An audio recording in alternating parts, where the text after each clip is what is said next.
गरुड़ पुराण में लिखा है कि सनातन धर्म में किसी व्यक्ति की मृत्यु हो जाने के बाद उसके जीव की यात्रा वहीं पे ही खत्म नहीं हो जाती, बल्कि फिर से पुनर्जन्म लेती है। भगवत गीता में भी श्री कृष्ण ने साफ साफ कहा है, जैसे कोई व्यक्ति अपने पुराने वस्त्र त्याग कर नए वस्त्र धारण करता है, उसी प्रकार मृत्यु के समय आत्मा अपने पुराने शरीर को त्याग देती है और नए शरीर में प्रवेश करती है। इसे जीवन का चक्र कहा गया है और इसी जीवन के चक्र के देवता हैं धर्म के देवता यमराज। कहा जाता है कि हम जो भी कर्म करते हैं उस सब का हिसाब यमराज जी के पास होता है। वह इन्हीं कर्मों के हिसाब से हमारे जीव को या तो स्वर्ग भेजते हैं या फिर नरक, या फिर से वापस जीवन मृत्यु के साइकिल में। लेकिन यही कर्म फिलॉसफी कहती है कि कोई भी हमेशा स्वर्ग या फिर नरक में नहीं रहता, वह बस अपने कर्मों के अनुसार कुछ समय के लिए या तो स्वर्ग में रहेगा या फिर नरक में। गरुड़ पुराण में कहा गया है कि मरने के बाद एक आत्मा के सामने वैतरणी नाम की एक नदी आती है और मृत्युलोक से बाहर निकलने के बाद आत्मा वैतरणी नदी को पार करती है और उसके आगे पितृलोक होता है। उस जगह उस पितृलोक में आत्मा रुकती है जब तक उसका पुनर्जन्म का समय न आ जाए। इन्हीं कार्यों को करने के लिए यमराज जी के साथ एक और देवता होते हैं, चित्रगुप्त। यमदेव असल में सूर्य देव के पुत्र हैं और वह पहले नश्वर थे जिनकी मृत्यु हुई थी, इसीलिए उन्हें यमलोक का राजा बनाया गया। गरुड़ पुराण में यमलोक की अच्छे से डिस्क्रिप्शन दी गई है, लेकिन खैर उसके बारे में मैं अलग से वीडियो बनाऊंगा। लेकिन हम आज यमलोक के राजा यमराज जी से जुड़ी 2 अनोखी कहानियां सुनेंगे। मेरा नाम है अक्षित और हमारे फिर क्या हुआ सीरीज के 7वें एपिसोड में आपका स्वागत है। तो चलो कहानियां सुनते हैं। गरुड़ पुराण के हिसाब से यमराज लंबे लाल आंखों वाले लाल वस्त्र धारण किए हुए हैं और बड़े सींगों के साथ बैल पर सवार होते हैं। लेकिन वे हमेशा ऐसे नहीं दिखते थे, उनके इस रूप के पीछे भी एक कथा है। शुरुआत में यम अपने पिता की तरह बेहद सुंदर और आकर्षक दिखते थे। उनके पूरे शरीर में एक अलग सी चमक थी। स्वर्ग की अप्सराएं भी उन्हें देखकर उनकी तरफ आकर्षित हो जाती थी। यम इस बात को जानते थे और अपनी सुंदरता को लेकर गर्व भी किया करते थे। अब ब्रह्मा जी ने तो उन्हें यमलोक का राज संभालने का कार्य दे दिया था। इस कार्य के चलते उन्हें आत्माओं को मृत्युलोक से बाहर लेकर आना था और वैतरणी नदी पार करवा के कर्म अनुसार उन्हें दूसरा जीवन देना था। कुछ समय तक वह अपना कार्य अच्छे से करते रहे, लेकिन फिर धीरे धीरे एक आकर्षक युवा देव स्वयं की सुंदरता को आदर्श बनाने लग गया।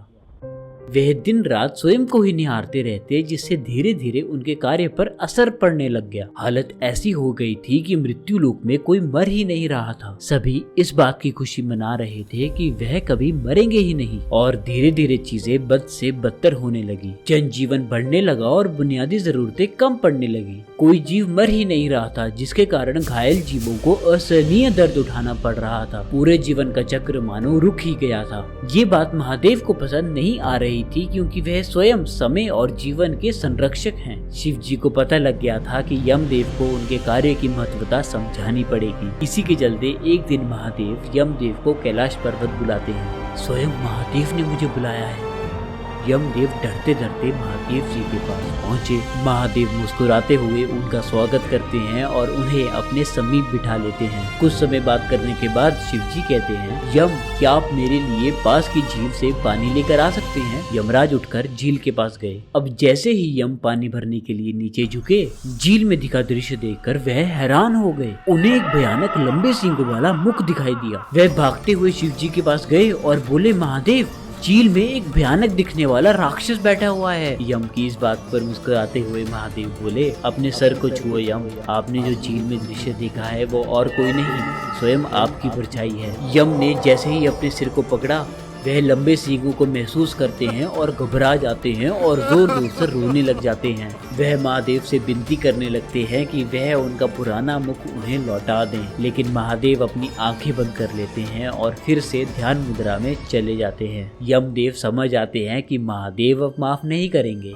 और वह ब्रह्मा जी के पास मदद मांगने के लिए पहुंचते हैं, लेकिन ब्रह्मा जी अपने कार्यों में व्यस्त थे। फिर वह विष्णु जी के पास गए, लेकिन विष्णु जी लक्ष्मी जी के साथ किसी गहरी बात पर चर्चा कर रहे थे, जिसके स्वरूप यम उनसे बात ही नहीं कर पाए। अंततः वह विष्णु जी की तपस्या में लीन हो गए। सालों की तपस्या से प्रसन्न होकर विष्णु जी उनके सामने प्रकट हुए और उनसे पूछा, हे यम, आप हमसे क्या मांगना चाहते हैं? यम ने उन्हें पूरी बात बताई और फिर से उन्हें उनके वास्तविक रूप में ले जाने की विनती करने लगे। तो विष्णु जी ने कहा, मैं ऐसा नहीं कर सकता यम, आप फिर से ढीले पड़ जाएंगे और फिर से अपने कार्य नहीं करेंगे। लेकिन यम विनती करते रहे। तब विष्णु जी ने दया करके उन्हें कहा, हे यम, मैं ज्यादा से ज्यादा आपके सींगों को हटा सकता हूँ और आपकी सेवा में एक पशु प्रदान कर सकता हूँ। ये महसूस करते हुए कि विष्णु जी सही हैं, यमदेव ने अपने भाग्य को स्वीकार कर लिया। यम ने उदास भाव से अपने नए वाहन भैंसे को देखा जो उनके ठीक बगल में ही खड़ा था, और ऐसे यम फिर से अपने कार्य में लीन हो गए और फिर से मृत्यु का चक्र चलने लग पड़ा।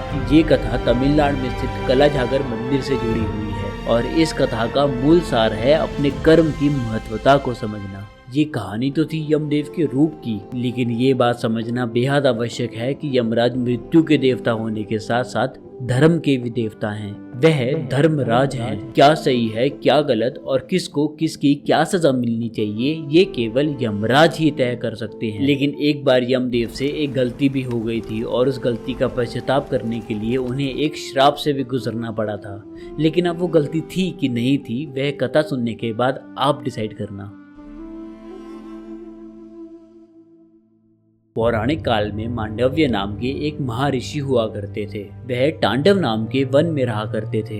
एक दिन वहाँ के राजा मंदरांचल के राज्य में चोरी हो गई। वह चोर राज सिपाहियों से छुपकर तांडव वन पहुँच गए। वहाँ पहुँच के उन्होंने एक ऋषि की कुटिया देखी। वह मांडव्य ऋषि की ही कुटिया थी। उन चोरों ने ऋषि मांडव्य को झूठ बोला कि उनके पीछे चोर पड़े हुए हैं, आप हमारी इस धनराशि को अपनी कुटिया में रख ले और हमें बचा लें। ऋषि मांडव्य ने उनकी बात मान ली और उन्हें अपने सामान को अपनी कुटिया में छुपाने को कह दिया। कुछ समय बाद सैनिक वहां आते हैं और उन्हें वही चोरी किया हुआ सामान ऋषि की कुटिया में मिलता है।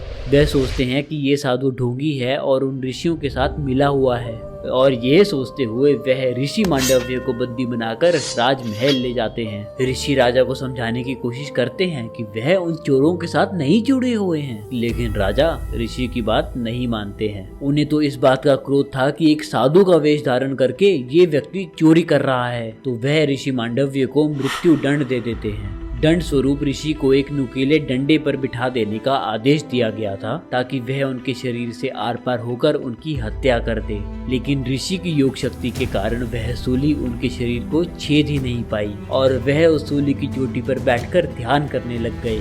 सभी सैनिक ये देखकर हैरान हो गए। राजा को बुलाया गया। राजा भी ये दृश्य देखकर हैरान हो जाते हैं। राजा समझ जाते हैं कि ये कोई झूठे ऋषि नहीं बल्कि स्वयं महामुनि ऋषि मांडव्य हैं। राजा उनके सामने हाथ जोड़कर माफी मांगने लगते हैं। ऋषि अपने ध्यान से उठते हैं और राजा को कहते हैं कि राजा को दुखी होने की जरूरत नहीं है, क्योंकि इसमें राजा की कोई गलती ही नहीं थी। ये तो केवल एक विधि का विधान था। असल में वह धर्मराज यमराज से पूछना चाहते हैं कि उन्होंने ऐसी क्या गलती की थी कि उन्हें इस अवस्था से गुजरना पड़ा। अपने इसी सवाल का जवाब जानने के लिए वह धर्मराज के पास पहुंचते हैं। वह उनसे पूछते हैं, मेरे जानते हुए मैंने अपनी आयु में कोई पाप नहीं किया है, तो मुझे इस दंड से क्यों गुजरना पड़ा? तब धर्मराज जी उन्हें बताते हैं कि जब आप बालक थे तो आप पुतलियों के भाग में सिरके घुसेड़ दिया करते थे, उसी पाप का आपको दंड झेलना पड़ा है।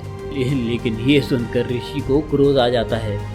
वह कहते हैं कि हे राजन, क्या आप इतना भी नहीं जानते कि जन्म से लेकर 12 साल की आयु तक बालक जो कुछ भी करे उसे अधर्म नहीं माना जाता, क्योंकि उस समय तक बालक को धर्मशास्त्र का ज्ञान नहीं होता है। तो मेरे बचपन की मूर्खता को पाप मानकर मुझे जो दंड दिया गया है वह अन्याय है। हे धर्मराज, मैं आपको श्राप देता हूँ कि आप आने वाले काल में मनुष्य योनि में मृत्यु लोक में जन्म लेंगे और वहाँ आपको इतने न्याय और अन्याय की गुत्थियां सुलझानी होगी कि आप थक जाएंगे।